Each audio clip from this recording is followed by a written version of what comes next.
Oh yeah, one of those days taking me forever to get my caffeine opened up. Hey, There you what's go. up, everyone? Welcome back to Elite Physique University. I'm John Gorman, your host. You heard him in the background. We got Jason Theobald. What's going on, man? How's your Thursday?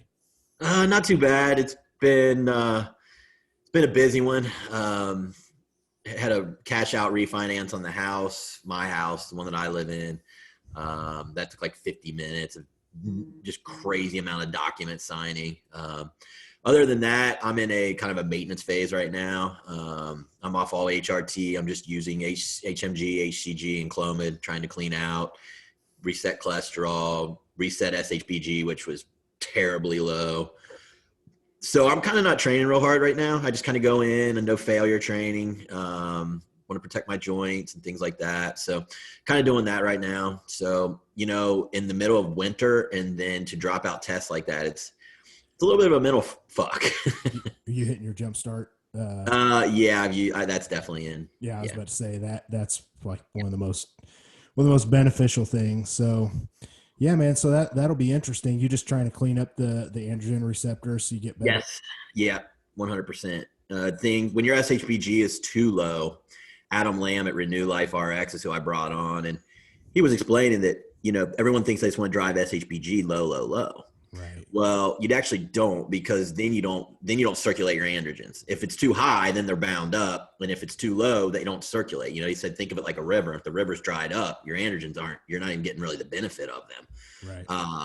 So we're gonna get that back up, some LH, FSH, things like that, and just get my system cranking. And I'm probably just gonna do a lot of HRT moving forward, man. I don't know. Like if I get to the stage, I get to the stage. Yeah, at 43, life's good.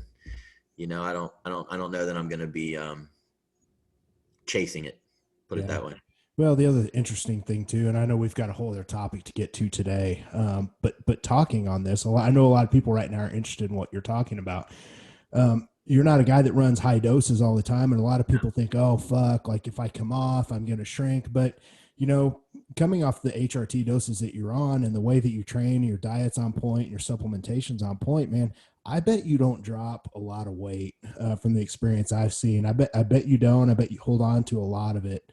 What do you kind People at of? the gym think I look better because they said today, like my midsection's sunk in. Like I just look real thin in the waist and still broad in my shoulders and stuff. And I'm using like amino pump from Amino Pure, like to get like a nice L-citrulline, L-arginine pump beforehand.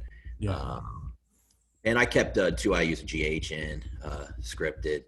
But yeah, I've lost fullness, but I don't look bad. I posted pictures on my story the other day, 2 nights ago, and you can see maybe I'm not quite as full, but yeah, I'm lean, and it should be fine. It's the mental side of it, because your Right. testosterone falls, and now it's winter and it's cold and dark, and so there's just a little bit of a mental battle there. Yeah, for But sure.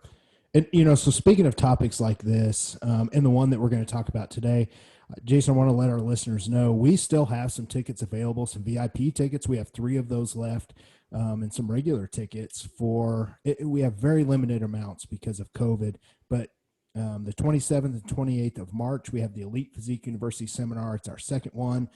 We go over a ton of topics. I'm going to link that in the show notes. You guys can go to elitephysiqueuniversity.com to buy tickets.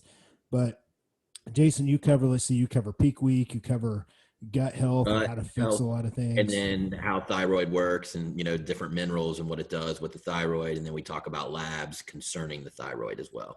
Yeah, and those are so important because, like I said in our last episode, you really give these protocols to people.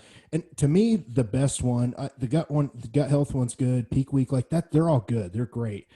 But for people to understand the thyroid and the way you break it down and you explain that it's a step-by-step process, starting with TSH, then on to T4 and T3, and then you even talk about the antibodies and what that means, that's really an important episode that helps people understand labs, because labs can be confusing, but if you really want to get fucking confused, try and figure out your thyroid. And that's one that, I mean, hell, doctors mess it up. And the way that you explain it has made it easier for all of us to be able to understand. So that one in and of itself, and then to get the tickets for $250, I mean, you just can't beat that. I know my topics are going to be how to take your physique from good to great. Some really cool things there. We're going to talk about metabolic capacity, hormones in versus calories in, calories out, really is what I talk about there. And then how to add food and get people to drop body fat, which is kind of what I call a unicorn approach, but it's really not. So it's going to be a fun weekend, guys. Check out elitephysiqueuniversity.com to get your Get those tickets. VIPs, come train with us. I like to always get to train somebody. I think, not to toot my own horn, but I've been at this a while, and I think there's some people that still train more like a weightlifter, and they're not really quite keying in as a bodybuilder and what that means and the intensity and the squeezing. And I think I can show people a lot of those things. So VIP tickets are available. Come train with me. Yeah, it's going to be fun. You guys will get a package of New Ethics and Fat Muscle products. Give a private Q&A. It's just going to be me and Jason and 4 of you guys, and it's anything you guys want to talk about for a couple hours. That to me is part of the most fun part of the weekend, is to be able to sit down and talk shop. Because, dude, last time we talked about business. We talked about training. We talked about hormones and labs. Like and everybody benefited from it. So it's going to be a good time. We really want to see guys out in Tampa. Real quick, some housekeeping stuff. Anything new with you, man, before we move on to this topic? Yeah. A couple things. I know a lot of people looking for coaches right now. I'm taking new clients that are competing, that just need to lose weight, gain muscle. I'm not taking as many functional med clients at the moment. Doesn't mean you can't inquire. Maybe I'll take you, but I have 2 or 3 coaches that I've coached up, and they're amazing. And so just because I'm not taking it doesn't mean that you shouldn't go ahead and get help. You can go to scoobyprep.com, fill out a form, and pick your coach. The coach will then contact you, and you can go from there. As far as New Ethics goes, our immune functioning product, which is going to help build immunity, is coming out soon. Watch for that. It's going to be a good product. And then in the pipelines, we have a liposomal L-carnitine. So that basically, if you don't understand L-carnitine, it gets broken down by the stomach when you eat it orally. So when you take it orally, you got to take bigger doses. Sublingual will still get it into the bloodstream, much like injection. Not as good, but it bypasses the stomach, under the tongue, into the bloodstream. So we're looking at liposomal technologies there and bringing out liposomal L-carn. That'll be a nice, middle ground for people who just don't want to inject. So those are a few things coming down the pipeline. And we have a cinnamon roll flavored Metapure coming out that is delicious as well. So nice, man. Those are some things. Things are rocking and rolling, man. And I can tell as you guys are growing, you keep coming out with more and more stuff, whether it's a different flavor like your peanut butter protein, but you're starting to grow it and expand. And I know, you and I talk on the back end, man, I've been so busy with Fat Muscle. We just set our last 4 months in a row have all been records. And this last month was really big. So I've been busy either on the road, setting up new retail accounts. I like doing that. I like to meet the people that I'm going to do business with face to face, but actually I really like getting out, getting on the road, putting my headphones in, listening to podcasts, doing business calls. So I've been really busy with that. And we've been adding some really good coaches lately. And that's kind of what I'm doing on my end to kind of grow the business. I'm not looking for sponsored athlete. I'm looking for coaches. I don't give a shit what their Instagram looks like. I'm looking for coaches like us that have a good base, a good following, and they actually have a real ability to help people, not social media influencers. Coaches are influencers. So that's actually what I'm looking at. I just added Stephanie Casella, great athlete and coach, and also Umo Collins from out in Oklahoma. Her and her husband also own a gym there, so we set them up. So it's been a big month for us, man. You mentioned L-carnitine. Our powdered stuff sold out, and our new product sold out in like 6 days. And I'm finally getting that in Friday. So I'm pretty excited for that. But other than that, it's just going to be chill for this month and just work as much as we can. Enough about that stuff though, man. Let's talk about this topic today. And what I like to do, just like we have in our other podcasts, before we go into the details, because we're going to get into the nitty gritty here and you guys are going to understand how to do this. We're going to talk about how to be ready early and what that looks like and what it means. But I also like to go back in time, Jason, and explain to people kind of where we learned more about this and what it was looking like back in the day. if you can go back in time, either as an athlete or a coach, since you're both, when did you start to really notice the benefits of being ready for a show early and what that started to kind of look like for you as a coach? Like, when did that light bulb go off for you? It went off for me in my own prep. Okay. So 2010, I got fat. I just went with the Wendy's approach post workout. Like I was slugging down 100 grams of intra carbs, but not really, watching my insulin sensitivity. Not, no insulin was used, no metformin, no GDAs. I was just eating big, man. And so I got fat. And my prep into junior nats, I never really got shredded. But once I got done with that junior nats prep, I got top 3, and I thought, well, I'm gonna go for my pro card, and I'm gonna do nationals. Well, I stayed lean and built on top of what was already a lean physique, and kept getting leaner and leaner, and to the point where I was like 6 weeks out of nationals, and I was freaking ready. And I had never been in this territory before, and a lot of people like, oh, you don't want to peak too soon. You better be careful. But I just started pulling cardio back and up in food, and I just kept getting drier and harder. And I'm like, but I was so damn hungry. I knew I wasn't going to make it like with the diet I was on. So I was like, I got to add some food. And I noticed that I was getting harder, fuller. I'm training harder. I'm sweating more again. And I came into that show like I was shredded inside out. I probably was the hardest guy in that class. I ended up 15th out of 30. And I was pissed, but I was shredded and full. And to this day, it's still, even though I was, 30 pounds less when I get on stage now, it's still to this day one of my favorite looks. So that's when I realized it, and that's when I learned how to walk someone else through it. Yeah, I actually, there's a back picture of you. I don't think you're quite in a pose, but you're hitting your glutes. Yep. I think your arms might be down at your side. Blue. No, I'm up. It's a Oh, rear are body. you? Is Yeah. it okay? Blue trunks. Is that? Yes. Yeah. So that will tell you right now how much that stands out to me. I think that really kind of catapulted you to another level as far as respect back in the message board days and stuff like that. I remember that picture, and I remember kind of following, and that's when it kind of clicked for me too. So I'm glad you brought that up. I started to pay attention to that because you kept track of your whole prep on one of the message boards. I think it was MD at the time or RX, either way. Both of them probably. So I started to think about that, but I was starting to get so early into my coaching career, and I didn't start full time until 2010, that I kind of took that thought. And I'm the type person, like, I can read and learn something and it's going to stay in my brain. Now I just need the opportunity to apply it and then really start to dial it in. So for me, it was probably 2011, 2012 when I was able to get people that were already decently lean, and I started to prep them, and I would prep them for 20 weeks, but they would be ready at 16 just by sheer accident. Honestly, it wasn't me. And I thought, okay, it's time to start doing what I saw Jason do in 2010. And that's when it started to go off. And that's when, some of the other coaches that I was kind of running with back then, Cliff and Alberto and all these other people, we were all kind of noticing and practicing the same thing. And you were around that time as well. Yep. And that's when everybody started to kind of realize, okay, listen, there's a way that if you can be ready early, your physique's going to take off and it's going to look better. And let's go back to that comment, because I have this on my notes. We always used to hear people say, don't peak too early. What do you think they meant by that? You personally, I have my own thoughts on that. But what do you think people meant by don't peak too early? And why was it a problem with them? Well, I think what their point was, you're 4 weeks out, you're ready, you're shredded, you aren't going to be able to maintain it. You're going to fade. Well, yeah, if you stay on the same diet and the same cardio protocol that got you there, you probably will fade. And they don't want that happening. So they would rather time it closer to the show.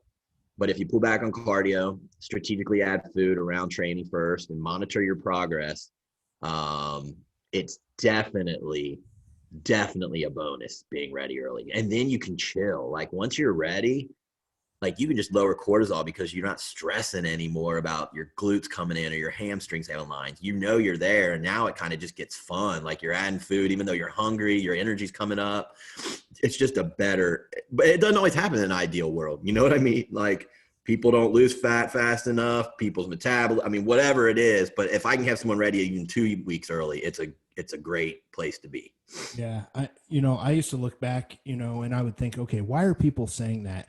And it was always usually people that needed to prep quick, like they needed a 12-week prep, or they just wanted to only do a 12-week prep, or they were trying to just get enough fat off to where they were ready just in time for the show. That was always the timing. People are like, fuck, I'm not dieting that long. I'm going to be ready at 12 weeks. I'll do whatever it takes to be ready in 12 weeks. And you're right. They would be the people that would be ready or just slide in. But then if they had another show 3-4 weeks down the road, they didn't understand pull cardio, add food, which we're going to talk about in detail, and cortisol and stuff like that. Let's talk about how you set a client up for this, and I'll do it as well. And when we kind of pay attention to this as a coach, I can normally spot an athlete that comes on board with me that I know I'm going to have ready early, because one, I can start to prep whenever I want. But I generally see it with my athletes that stay leaner in the off season. Definitely the ones that are more genetically gifted and have a faster metabolism. I can almost always make it work with them 99% of the time. So I'm pretty sure we're both on board with that. What about people that you spot that you're like, man, it's going to be probably not going to be able to have you ready early? Or is there a type of situation that you see to where you're not trying to get them ready early, you're just trying to get them ready for stage? Is there ever a scenario that you see pop up? Mostly women, maybe? It's mostly women. Yeah. I mean, you're looking at, their lower half and the glutes, and, you're watching their shoulders come in and nothing's budging in the bottom. Like I said, it's an ideal spot to be in, but none of this is exact science. I mean, we're using our eyes to say, all right, you're probably 18 weeks out. Well, I mean, that's assuming they lose the 1 pound a week that we think they need to lose. And you can't always predict what the body's going to do. And, there's always a stall out period unless someone's just got one of those metabolisms that aren't highly adaptive. And so, it's always a goal, but it's not one of those things where like, I'm also going to make their life miserable to be ready 4 weeks early either. I'm not going to, because if you drop calories too hard too soon, well, you're going to stall out too. So it's always a delicate balance. It's one of those things where like when it happens, I'm really ecstatic about it, but I'm not going to, rush a prep either to try to be ready 4 weeks early, Yeah, I'm the same way. Normally, I've got people that need to be ready for a show, and it takes stages of cutting, then adding food back, and kind of taking a diet break and reverse dieting. And we're going to have a whole podcast actually titled how to get ready in stages, because they're just heavy people that just, if they're going to get to stage, you can't do it at all. Yeah, you can't do it in one shot. And we're going to cover all that in another podcast. Let's talk about what to do with cardio. So say we've got a client, well, fuck it, we'll just use you for an example, or a female, it doesn't matter. You get all the way ready and you're dialed in, and you're 3-4 weeks out from the show. What do you do with your steady state cardio? And we'll talk about HIIT. I know with my clients, I drop that shit like a bad habit. As long as their diet's perfect. I've had people at an hour a day, and I fucking drop it all. And I've never had anybody gain fat. I've never had them look worse. They all look better. What do you do with steady state on your end? So if I'm up to 30 minutes, say daily, I might drop it back the first move to 20 minutes as I add some food and just see how I'm doing. Because my steady state, if you remember, I'm not even breaking 100. I'm like at 95 beats per minute. Yeah. That's because my heart rate from years of playing soccer, like when I was using Whoop, like my resting heart rate would get into like 62, 59. So I'm still spiking at 30. But my point is, it's not real hard on my legs. Right. So my steady state never really gets above 30 minutes anymore, fasted. So I'll just start pulling 10 off of each of them. I might even back the intensity down even more and just really turn it into a stroll for me. But that's where I usually start, just pulling 10 minutes off of every session. And if someone's doing HIIT, I usually drop that completely. Yeah.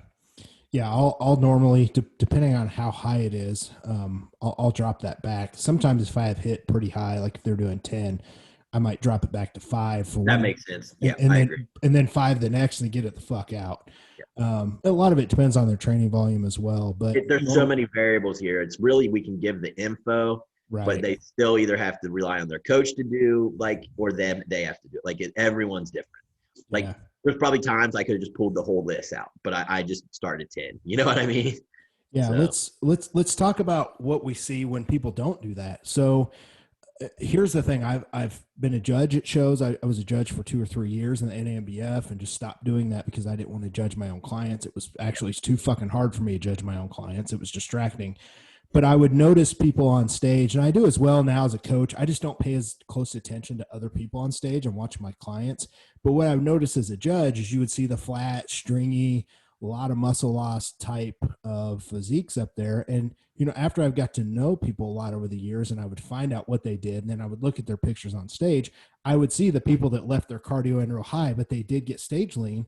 They just continued to fucking shrink and burn up muscle. And I tell people all the time, I said, cardio is there as a tool to burn fat. And when your body fat is so low, if you just leave it in, it's going to continue to eat into muscle. I mean, that's the cardio is high on, it's hard on your body. It's one more thing you have to recover from. So if you're stage lean and you don't pull it out, you see muscle loss happen a lot with natural athletes. Are you seeing that as much on the assisted side, Jason? Because I know a lot of people, the reason why I'm staring it here for you is I hear a lot of people, especially if they're taking a shit ton of gear, they think they're fucking bulletproof. They're not. Leave that cardio. Yeah. So talk about that for those folks. I mean, here's the deal. You keyed in on it. Once you're, 95% ready and you've got 3 or 4 weeks, you've got to start feeding the body and the rest will come off. If you don't, I don't care if you're assisted or not, you're still going to get that flat, stringy, just sucked out look to you. Now endomorphs, maybe not. But at the higher levels, most of the best bodybuilders are ecto, meso, some sort of mix. And that type of body type, you don't want to keep pounding on, even if you are enhanced. I always said, if you're about 95% ready and you got time, you'll be able to reverse that diet and get the rest of the 5% off. Yeah, I've seen, even assisted folks that I've helped in the past or continue to help, they want to leave it in there. When I used to do that back in the day, their legs would still shrink because if you think about it, that's a shit ton of recovery on your legs and you're beating them to fucking death every day, sometimes twice a day. They're never going to recover. So when there's not a lot of fat there to use as fuel, you're just going to continue to burn them up. And God forbid, if your legs aren't a standout body part and they're like me, mine are a weak body part, they're a bitch to grow. Man, those fuckers fade fast. Like really, any weak really body part fades fast. Right. So if legs are a weak body part, and you're listening, this is something you really need to pay close attention to. Jason, let's talk about food. I'm interested to kind of see. I mean, I know what you do on your end, but I want our folks to hear what you do, and then I'll chime in. When you start to add food back, obviously there's different scenarios. How high is carbs? How high is fats? Like what's low? Protein. Do you generally fuck around with protein, or is it more of carbs and fats adjustment? I usually start with carbs. Okay. But then if everything's going well, I might start the first bump, 20 carbs, 10 pre, 10 post. See how their body reacts. I mean, there are a few times that I thought people would get better as we added and they didn't. So you got to watch that as a coach. It does happen occasionally. The metabolism's just so gone, but generally speaking, you're going to see them get harder, probably drop some weight. If they're enhanced, they might not drop weight, but you got to really watch your pictures. But I add carbs first. Now, that's not to say I don't then eventually get to protein too, because I have with some athletes. I feel like carbs are enough. Fats are back up, and then I'll add some protein if they're still starving and getting better. So, but I usually start with carbs and go from there. Yeah, I think people need to realize too, whenever you add protein in, like you said, carbs are cool because they're going to fill out the muscle. They're going to give you more energy. Honestly, mentally, you're going to be fucking happier and feel better whenever you keep adding carbs in. Fats are kind of what they are to me. I mean, they get up there and they serve a purpose, but adding in protein, a lot of people get nervous. I'm like, listen, you're not going to fucking get fat from adding in some protein. It might help you feel a little bit fuller too. I mean, you don't need to, women, you don't need to go from 150 grams of protein to 250. I'm not saying that, but adding in, 20 grams is definitely not going to hurt. The other thing I was going to talk about is, I do the same thing. I usually add, 10, 15, 20, just kind of depending on the person. How often do you add? Do you like to give that a week before you kind of watch and see? I give it a week usually. Now, if someone's really close to a show and we're starting to do this, I will warn them that some people's metabolism, especially if they're ectomorph, can really take off. Yeah. So if they start dropping, 2 pounds in 5 days, I tell them to check in with me, and then I would add more and pull more cardio, because that does happen sometimes. People's metabolism, you start feeding them and it just becomes a runaway train, and you got to get fats in there really fast. You might got to send them on a cheat meal. Like, I've seen it happen. Like, you start feeding people up and man, they before you know it, they check in, they're 5 pounds down. You're like, whoa, what the hell? Doesn't happen live with your ectomorph. So if you're an ectomorph listener, you got to watch that. Yeah, so it's once a week generally, but I do give that nod if I'm worried that they are ectomorphic, that could happen. Yeah, I actually ran into this with Leslie back in 2018. I'll get to that in a second, but you brought up carbs and fats, right? Talk about the reason why, and this is important, and I do this as well. You're talking about getting carbs up, but also getting fats up. I don't think people realize that if you just keep adding carbs and it becomes a runaway train like that, that if you don't throw some fats in there, explain the reason why you throw fats in there to help. Well, you throw the fats in there to kind of save the carbs. So when you put the fats in, it seems like people don't burn their carbs off as fast. So now they've got another fuel source. And it seems like it slows the transit down from the empty end of the stomach as well. So you kind of put all that together with digestion and then the fact that there's another energy source to burn. Your carbs aren't just getting completely decimated with that fast metabolism, as you basically stoke the fire is what's happening. Yeah, and that's important. I know you and we're going to talk about peak week in a minute. You and I both have done that to where we load people on carbs and then we'll raise fats the next day or so to kind of help. I think you were the first person I heard say it help hold the load, quote unquote, hold the load, but it makes sense. Helps keep from tapping into those stored carbs as much, but also helps when you're eating the carbs too.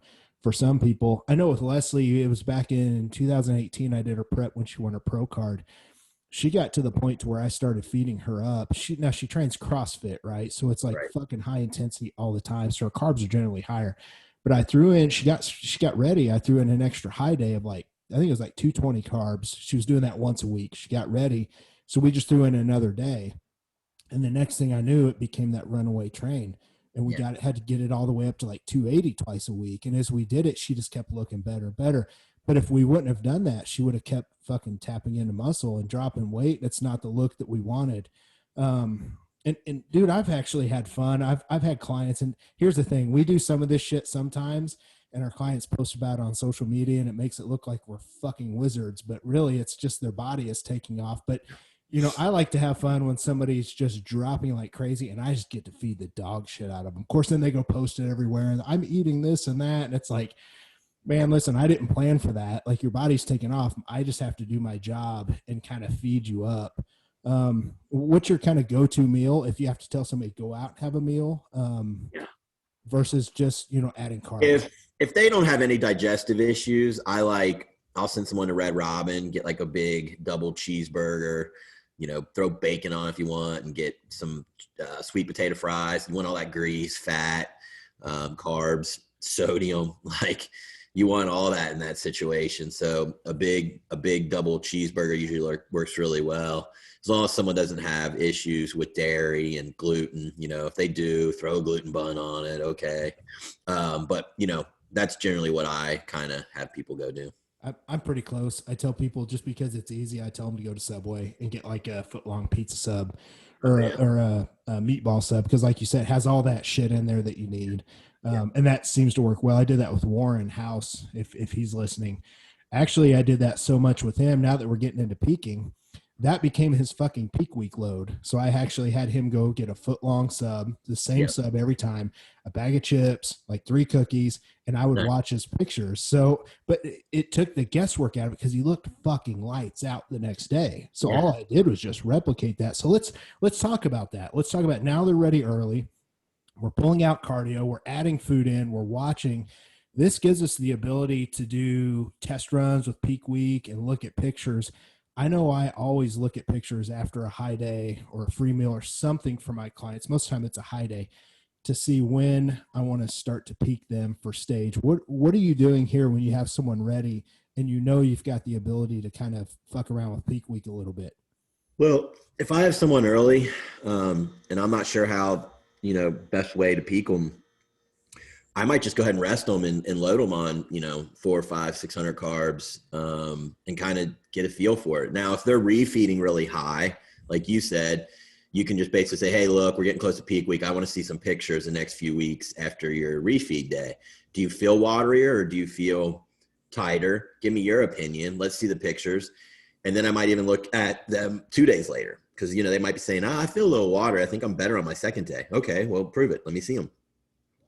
So you can do that. If someone isn't refeeding, which sometimes, when you fed people up this high, and they're ready early, if you're feeding them up, they might not need a refeed because they're at 350 carbs training and 300 non. Like, you don't really need a big refeed on some of these people. Some people still might need a 600, but it just depends.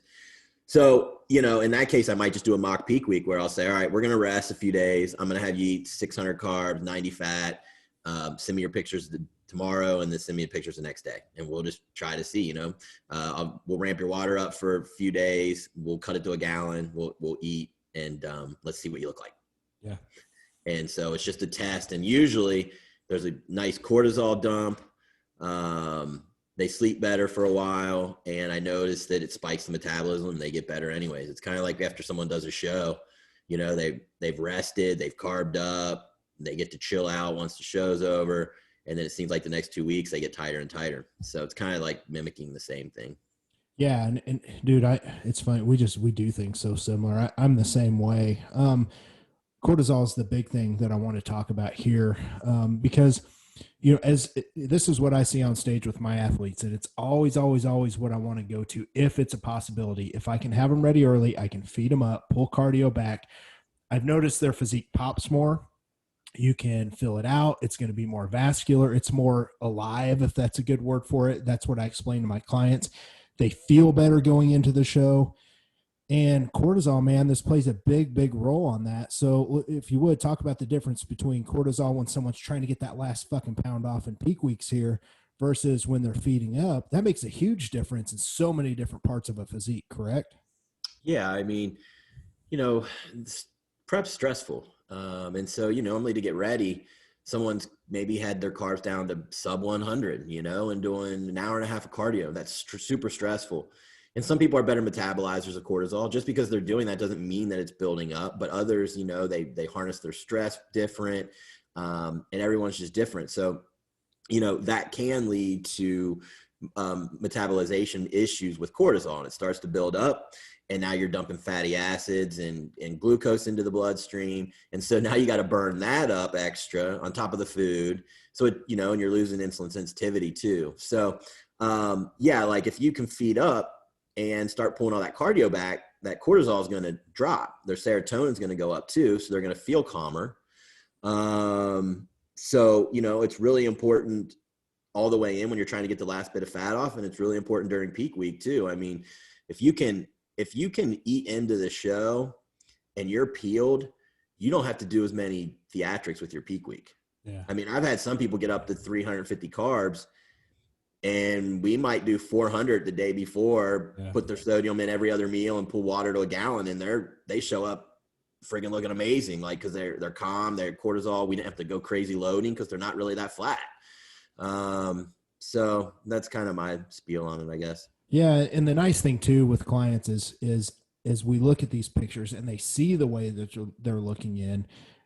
Some people are nutcases. I get it. Like this sport can kind of create you getting into your own head, but when you can actually look at pictures and you say, "Hey, we're going to do a quote unquote non-peak week," where you're not, like you said, you're only going to change a few things, but they look lights out at 3:00 in the afternoon with 3/4 of their meals in and 3/4 of a gallon of water. And they look amazing. They already know what they're going to look like the next day. And that's one thing that I use to calm my clients is I'm like, look how fucking badass you look right now. All we're going to do is add a little bit to this. We're going to pump you up with some fast carbs, some salt, and you're going to go hit the stage with a tan on and a sheen, and you're ready. And that's worked well for my clients. And the ones that have placed really well, it's really, really been a key for me. Let's talk about the fun part though. Let's talk about multiple shows real quick, and then we'll talk about natural versus enhanced, because that to me is where there can be some fun discussion here on top of this. A lot of people that, going back to don't be ready early, they worry about doing multiple shows. On the natural side of this, I've got a lot of clients to where I know, and I explain this to them, you don't want to be stage lean real fucking long because your hormones are going to tank. You're natural. But if you want to do shows, I've had people compete in 3 shows over the course of 8 weeks because they've got a pro show and then the world championships in late October. I can feed them up into these shows and then they can continue to hold that conditioning from show to show, for, 4 weeks or 6 or 8 weeks or whatever. A lot of people are scared of that, man. How often are you letting people or helping them go from show to show when they're worried about, peaking too early and looking good for one show and not the next? What are you seeing on your end? Usually, if someone follows the plan, they get better as the season goes on. Because, like I said, every time there's a show, you're carbing up, you're relaxing, you're getting tons of calories. You usually get a free meal. And then you get back to training, the metabolism spikes, and we can add more food. And then you just keep repeating the process. So I see most people getting better. Now, there are situations where, like, let's say someone came to me and they had hormonal problems and we fixed them. I'm probably not going to recommend that they do 3 shows over 8-week span. I'm probably going to say, listen, let's get you lean. Let's do 3 shows, like back to back to back, or 2 shows, and call it a season and just be glad that your body's still working. But a lot of men, their testosterone's going to tank, but if they're enhanced, then, you can you can do it all season really. So, it just depends, but if someone follows the plan, gets back on plan after each show, usually they get better for a period of time. Natural, obviously there is probably going to be a shelf life on that. Yeah. But people get better from show to show as long as it's not too long of a period. The point that I start to tell people, hey, it's time to pull back. And I had this happen with 3 of my athletes here just a couple of years ago, and they were winning pro shows left and right. And it happened to 3 of them. They're all 3 females. Is they peaked for their first show. Everything was great. And we continued to feed up and they looked good. But as time went on, they started to look worse, even though they were following the diet, because cortisol just started to rise. Body fat was low, so their testosterone was low. And it was more of a time thing, not a diet adherence thing, to where one of the girls got to the final, she got to the world championships, and she'd been winning shit all fucking fall. And she was so watery and her diet was on point. Like, she was so stressed. She worked at a hospital. I couldn't do anything for her because she was so stressed. And it was time to pull the plug. We had that conversation and she really wanted to finish. It was like 3 or 4 weeks out. And I said, hey, I think you should just call it season. You fucking won everything. Yeah. You're going to miss worlds, but your body's starting to show me signs it needs to pull back. So if you're natural, when you see your physique starting to go backwards, even though everything's perfect and on point, yeah, you can go look at labs, but they're going to be garbage. Like, you can't really use labs to look at. You've got to go off a feel. So when you're starting to look watery and your physique's starting to shrink a little bit, like, that's what I see on my end with my natural athletes. I just tell them, hey, it's time to call it a season. Yep, definitely. I've seen it with naturals too. It happened with some naturals that I know for COVID. They were ready, and then the shows got canceled, and they hung on. And they definitely weren't as muscular as they've been in the past, or when they were like truly ready and then COVID hit. You could look at their pics and look at their stage pics and just realize that they had lost muscle holding on. So, once those hormones are tanked, man, like, continuing that diet on longer and longer for a natural, it's gonna go in the wrong direction over time. Yeah, that's a great point, man. It makes complete sense. Let's go ahead and finish this up. Let's talk about natural versus enhanced and raising stage weight. So, from my end, whenever and you have natural clients as well, and I'm going to be the natural coach for a second. Yeah. On my end, I'm raising food. Some people will gain a little bit of weight, and it's a good thing because their body looks different. But for a natural athlete, you're not putting on muscle. So if you go from 175 morning weight and you're 177 after 4 weeks of adding food in, you didn't add 2 pounds of muscle. You've added glycogen, you've added water, you drop cortisol, things of that nature. But things can be different, man, with an enhanced athlete. And I know some stuff that I've done with my enhanced athlete. Do you have any scenarios or anything that you want to talk about where you've actually had someone ready early and then combined with maybe some peds or whatever, where you've actually seen stage weight go up. I mean, I've seen people, not trying to say it's healthy, but I've seen them jump a fucking weight class and still be shredded. And Yeah. how much we want to talk about, I don't care. I had a guy once go from 176 to 195 in about 10 weeks. I remember. This was years ago, but yeah. And he was probably using more than I wanted him to. He was just that kind of guy. But yeah, it skyrocketed, and he was a light heavy in like 10 weeks. Yeah. And he was ready early. So, I mean, that Yeah, was part of he it. basically was a machine. We did that one show, peeled at 176, and then he just basically kept on going, man. And we just kept adding food, and he just got harder and harder and bigger. Yeah. I mean, there's definitely ways to where people can add, obviously I'm not going to go into the protocols here, but people have added trend, they've added food, they've added all these things as they're ready early in their pH, insulin, like you add that and you're lean and you have good genetics to grow anyways. Like, yeah, it's like pouring gas on a fire. Yeah, I had a guy that won his pro card and then 8 weeks later made his pro debut in the IFBB, and he put on 11 pounds of fucking morning weight in 8 weeks. And he was fucking keto the whole time, by the way. So that will tell you right there, that's putting on muscle. That's not putting on glycogen, first of all, because you're keto. So there are ways, but it's definitely different with natural versus enhanced. And I want to explain that more for the natural side, because a lot of guys think they're going to start putting on muscle, or females, and that's just not the case. It doesn't matter. As long as you look better, we've looked at enough labs of men and women who are natural and stage lean, and their testosterone's in the dump. Yeah. I mean, we've seen it time and time again. I've got a question for you. I'm not familiar with peaking or getting like a large IFBB pro ready, right? Like, I've worked with enough people. I understand my way around it. Most of my guys are going to be, 210 or below, right? When it comes to the IFBB side, like pro men's bodybuilding, do you think these guys are, I don't pay enough attention to it. Do you think they're applying some of these principles, or do you think they're getting ready just in time and they're trying to, move all the different levers up and down, like raise gear into the show and still trying to lose body fat? I think many of them, because how gifted they are already early. Now, do they add food? I'm not sure. They should be, because it would work the same. But, a lot of these guys stay lean year round as it is. And so I'm sure most of them are ready early and start pulling cardio and adding food. I would imagine. So I just never did hear any of the other coaches that work with a lot of people talking about stuff like this. Now, whether they just didn't talk about it because they just didn't want to talk about it, it just never was a topic that you actually heard on that side of the sport. And I've always been really interested in that. I thought, what if you apply these principles to someone like that, which is not a client that I have or that I really want, honestly, but what would that fucking look like? You know what I mean? Someone that's enhanced, the enhanced people I've helped, man, it's made a huge difference in the way they look on stage. Jesus, like way different. So now I was just kind of curious your take on that side of it. Yep. It's a fun topic, man. I hope that you guys got a lot out of this. It's something that when it does hit now, you should know what to do. And if you're a coach and you're working with people and you see this start to happen, like, that's another reason we wanted to do this show, is because now you know what to do, and it can definitely make a difference.